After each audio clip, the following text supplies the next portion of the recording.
Bonjour à tous, je suis Sébastien Lutz, photographie pour ceux qui ne me connaissent pas. Et puis nous allons regarder aujourd'hui un regard unique sur l'histoire, l'incroyable mystère de Frances Benjamin Johnson.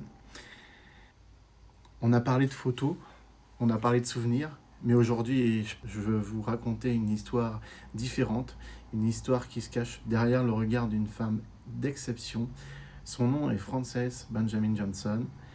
Et elle est l'une des photographes les plus influentes que l'Amérique ait connue. C'est une histoire qui date un petit peu, c'était en les débuts 1900. Mais la question mais qui est-elle vraiment et pourquoi son travail est le plus important est-il resté dans l'ombre pendant si longtemps?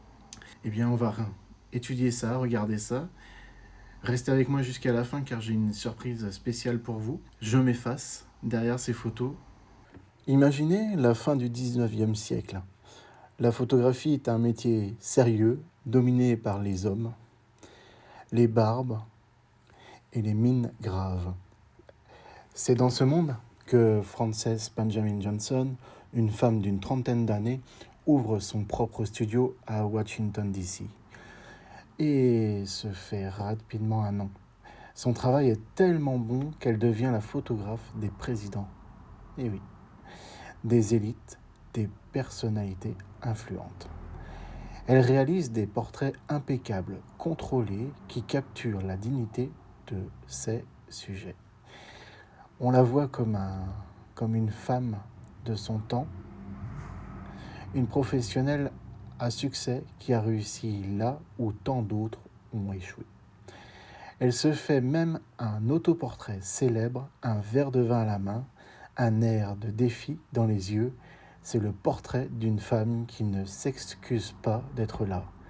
Mais ce portrait, c'est aussi un masque. Quelle était donc cette face cachée? Car derrière les murs de son studio, Frances Benjamin Johnson menait une vie secrète. Elle partait en catimini pour des projets qui n'avaient rien à voir avec son métier de portrait de mondain. On ne lui demandait pas de le faire, elle le faisait pour elle, poussée par une curiosité qui la dévorait de l'intérieur. Elle a voyagé dans le sud des États-Unis avec un appareil lourd, les plaques de verre, un matériel difficile à transporter. Elle est allée dans la poussière et la chaleur des États du Sud. Elle s'est immiscée dans les écoles et les communautés afro-américaines à une époque où personne ne se souciait de documenter leur quotidien. Et là, elle a posé son objectif.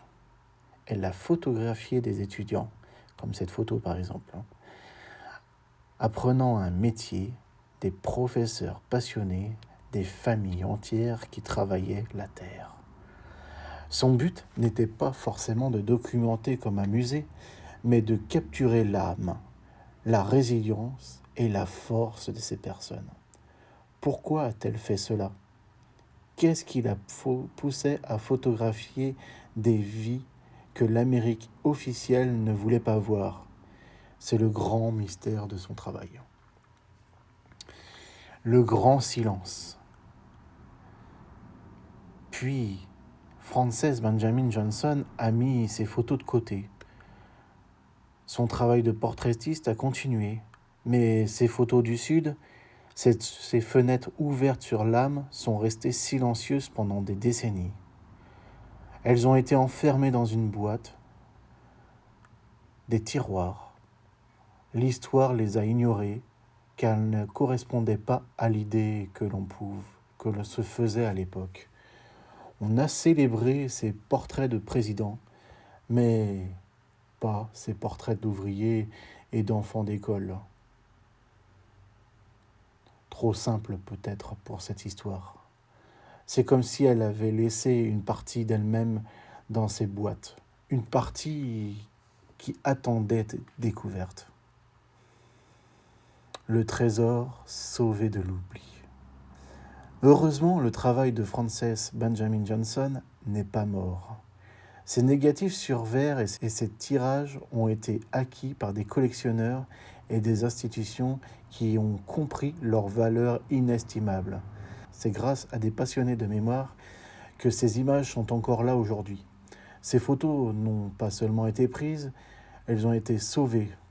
Et ce travail méticuleux de sauvegarde a permis de conserver chaque cliché, chaque négatif, pour les rendre accessibles pour toujours.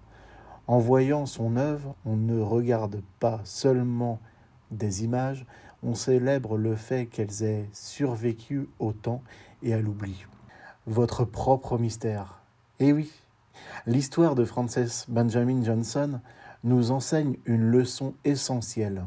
Le vrai trésor n'est pas toujours celui qu'on expose, il est souvent celui qui dort dans l'ombre, que l'on prend soin, sans autre raison que de capturer la vie qui est là.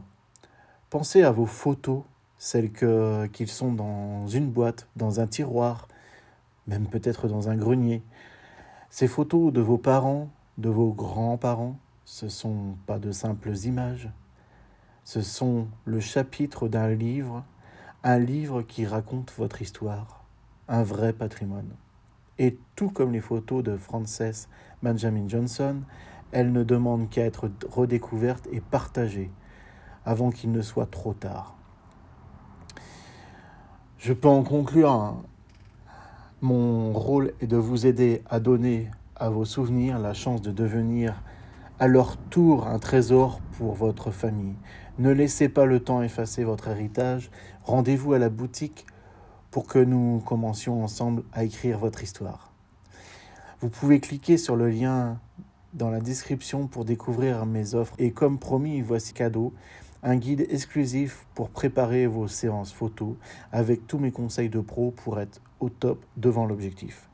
Pour vous sentir à l'aise et confiant et pour obtenir des photos qui vous ressemblent vraiment. Vous y trouverez des astuces, beauté, des conseils vestimentaires et bien plus encore. Merci de m'avoir écouté et à une prochaine fois. Bonne photo.